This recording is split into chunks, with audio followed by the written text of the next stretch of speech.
श्रीमंताच्या लग्नामध्ये तुम्ही बुंदी वाढा, तुमचं नाव कोणी घेणार नाही. श्रीमंताच्या लग्नामध्ये तुम्ही बुंदी वाढा, तुमचं नाव कोणी घेणार नाही. नाही तर गरीबाच्या लग्नामध्ये फक्त त्या गरीबाबरोबर हात जोडून उभे राहा, तो गरीब मरेपर्यंत तुम्हाला विसरणार नाही. मावशी, श्रीमंताच्या इथं कुणी काम करेल, श्रीमंताच्या इथं कुणी भांडे घासेल, पण ते काम गरीबाच्या झोपडीसमोर केलं पाहिजे. ते काम गरीबाच्या मुलीच्या लग्नामध्ये केलं पाहिजे. श्रीमंताकडे ऊत आलाय हो माणसांना, त्याला नाही माणसं भेटले तर तो रोजानं माणसं लावू शकतो. गरीबाच्या ठिकाणी करा. माना तुम्हाला साडी घ्यायची ना, तुमच्याकडे जी पाहुणी येते तिला नका देऊ, तिलाही श्रीमंत आहे तिच्या घरची, पण तुमच्या वावरात रोज कामाला बाई येते, ती बाई महाराज तुम्ही पाहिलं तर ती रोज एकच साडी घालून तुमच्या कामावर येते. तिला एखाद्या दिवशी तुमची जुनी साडी द्या, जी तुम्हाला फेकून द्यायची, गोधडीला लावायची, ती साडी तिला द्या. त्या साडीवरती 2 वर्ष काढेल. याला गरिबी म्हणतात काका. आहेत अशी माणसं काय नाही आहेत का? मी स्वतः तुमच्या पुढे उभा असलेला कीर्तनकार. 5 वर्ष महाराज म्हणजे 5वीला जाईपर्यंत, 5वीला म्हणजे 10 वर्ष, 10 वर्ष मला नवं कापड म्हणजे नवे कपडे कशाला म्हणतात हे माहीत नव्हतं. 10 वर्ष आमच्या वडिलांचा मालक त्यांच्या मुलांचे कपडे 1 वर्ष वापरले का आमच्या बापाकडे द्यायचा, आणि आमच्या बापाला म्हणायचा हे तुझ्या पोरांना नाही. आणि आम्ही म्हणायचो आमच्या बापानं आम्हाला नवीन कपडे आणले दिवाळीला. कोणते? बोला की. लांबची गोष्ट नाही, तुम्हाला बेलापूर जवळ आहे. बेलापूरमध्ये मुळे ब्राह्मण म्हणून होते महाराज, त्या ब्राह्मणांचे कपडे 10 वर्ष मी वापरले. पण इतक्या आनंदानं घालायचो आम्ही का आम्ही अजूनही त्या ब्राह्मणांना आशीर्वाद देतो का काय 10 वर्ष कपडे पुरवले आम्हाला. जुने देव द्या त्यांनी, पण महाराज का त्यावेळी जुनंही भेटत नव्हतं घालायला, त्याच्यामध्ये वेगळा आनंद होता. तुकोबारायाचं सांगतो तुम्हाला, ऐका. तुकोबारायानं सगळं काही दान केलं, सगळं काही दान केलं तुकोबारायानं, काय राहिलं नाही. विटेवरचा पांडुरंगाने विचार केला. विटेवरचा पांडुरंग रुक्मिणीला म्हणतायत रुक्मिणी काय राहिलं नाही तुकोबारायाकडं, पण तरी पण आता काही दान करतोय का बघू. दान करण्याची परंपरा बघा. तुकोबारायाच्या पत्नीच्या अंगावर मावशी एकच साडी होती, एकच लुगडं होतं, रोज ते घालायचं. पांडुरंगानं भिकारणीचं रूप धारण केलं, फाटका लुगडा अंगावर घातलं, तुकोबारायाच्या दारात आले आणि आवाज दिला, अरे भेटल का भिकारणीला तुकडा पाणी. तुकोबारायानं बाहेर यावं पाहिलं, भिकारीन दारात आहे.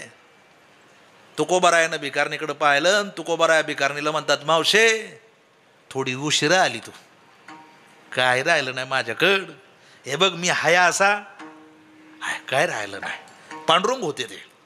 तुकोबारायाला म्हणतात हे तुकारामा अरे लुगडं फाटलंय अंगावरच, एखादं लुगडं तरी दे. अरे नवं नको देऊ, जुनं तरी दे. तुकोबारायानं हे वाक्य ऐकले, जुनं तरी दे, अरे लुगडं तरी दे. तुकोबारायाच्या अंतकरणाला ती भाषा पोहोचली.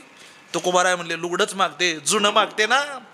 तुकोबाराय म्हटले हे बघ नक्की देईल मावशे, पण आज नाही, उद्या या, सकाळी या आणि लवकर या, नक्की देतो. पांडुरंगानं निघून जावं.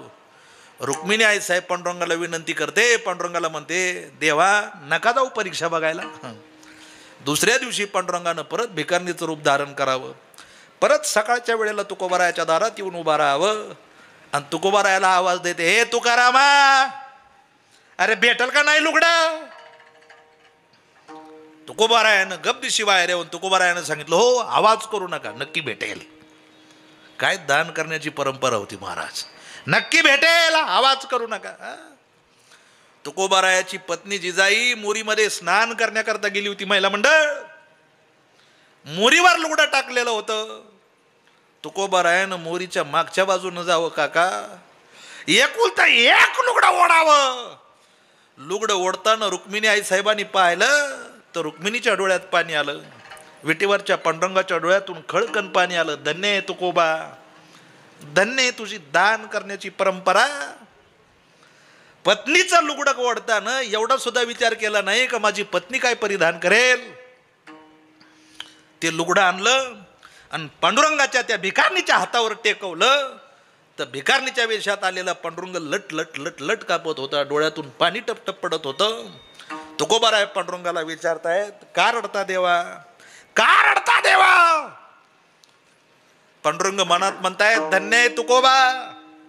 तुकोबा रायाला श्रीमंत का म्हणतात माहिती आहे का काका? लक्षपूर्वक काय का श्रीमंताची व्याख्या सांगतो तुम्हाला. श्रीमंत का म्हणतात तुकोबा रायाला? 400 एकर जमीन दान केली म्हणून श्रीमंत नाही मावशी. सप्त्याला लाख रुपये वर्गणी दिली म्हणून श्रीमंत नाही. पण 400 एकर जमीन दान करूनही स्वतःच्या बायकोच्या अंगावरचं एकुलतं एक लुगडं दान करण्याची दानच ज्याच्यात होती त्याचं नाव श्रीमंत जगद्गुरु तुकोबा राया. काय दान करण्याची परंपरा होती. सगळं काय दिलं. मग तुम्ही म्हणता जिजाईनं काय परिधान केलं? महाराज, आमच्या रुक्मिणी आई साहेबांनी नवं लुगडं घ्यावं आणि मोरीवर आणून टाकावं. जिजाईनं नवं लुगडं परिधान केलं पण भांडली नाही तुकोबा रायाबरोबर. काय म्हणली माहिती आहे तुकोबा रायाला?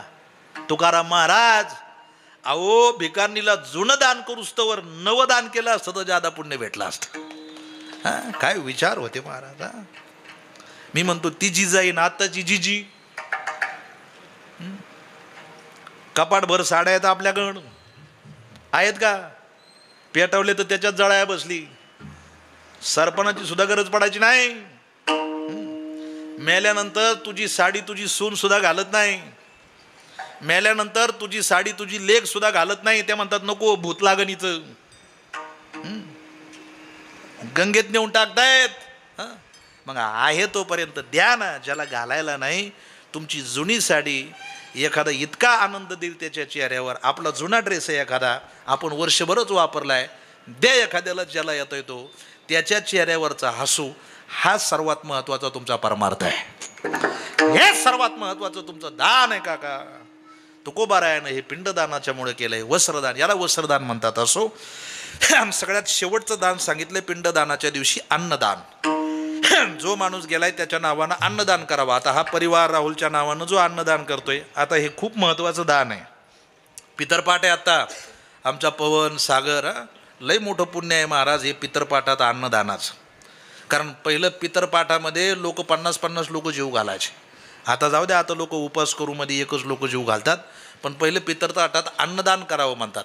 ते अन्नदान प्रत्येकानं सेवन केलं पाहिजे. काही मावश्या म्हणतात आम्ही काशी केली, आम्ही अन्नदान, आम्ही वर्ष श्राद्धाचं खात नाही.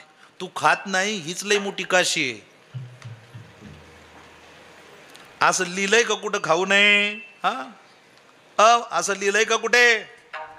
नवनाथ ग्रंथ वाचा, तुमच्या लक्षात येईल. महाराज ज्या वड्याकरता डोळा काढला होता तो वडा दुसरा कशाचा नव्हता, तो कशाचा होता? श्राद्धाचा होता. आणि आपण म्हणतो आम्ही वर्ष श्राद्धाचं खात नाही. तिकडं दनादन काळ्या पिशीतला आणतो. सावध व्हा. अन्नदान केलं पाहिजे. ती 4 दानं झाली का पिंडदान पूर्ण होतं. तुकोबा राया सांगतात पेटीत पिंडदान पूर्ण झालं आणि ते पूर्ण झाल्यामुळं माझ्या वडिलांचं जे माझ्यावर ऋण होतं त्या ऋणातून मी काय झालो? अभंग